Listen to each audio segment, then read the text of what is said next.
Bonjour. L'état des lieux est un document essentiel qui sert de référence et permet de résoudre de nombreux litiges entre le propriétaire et le locataire lorsque ce dernier quitte le bien loué.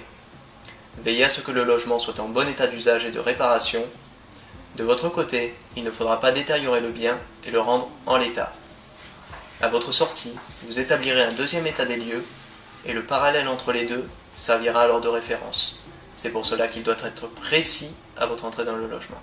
Comment se présente-t-il? C'est un document qui décrit, du sol au plafond, toutes les pièces de votre futur logement. Il doit indiquer l'état des murs, des revêtements de sol, des installations électriques, des vitres, des volets ou encore de la plomberie. N'hésitez donc pas à signaler la moindre anomalie ou égratignure qui pourrait vous être reprochée à votre sortie.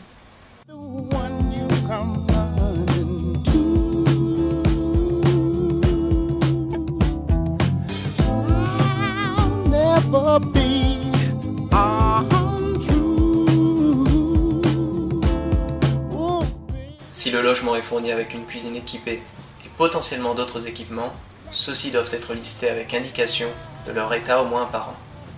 Si pour une raison pratique, par exemple électricité ou eau coupée, un ou plusieurs éléments de confort ou d'équipement n'ont pu être contrôlés, des remarques peuvent être adressées au propriétaire ou à son représentant par lettre recommandée dans un délai raisonnable après l'entrée des lieux.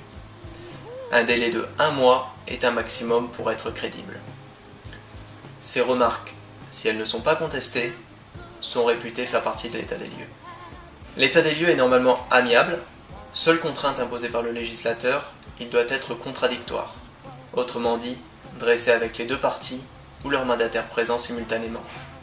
Ce document peut être établi sur papier libre, sur formulaire imprimé ou à l'image de votre agence Century 21 Lancastel pour une précision optimale, sur tablette tactile, mais dans les 3 cas, en 2 exemplaires, datés et signés. Merci de votre attention et joyeuses fêtes de fin d'année.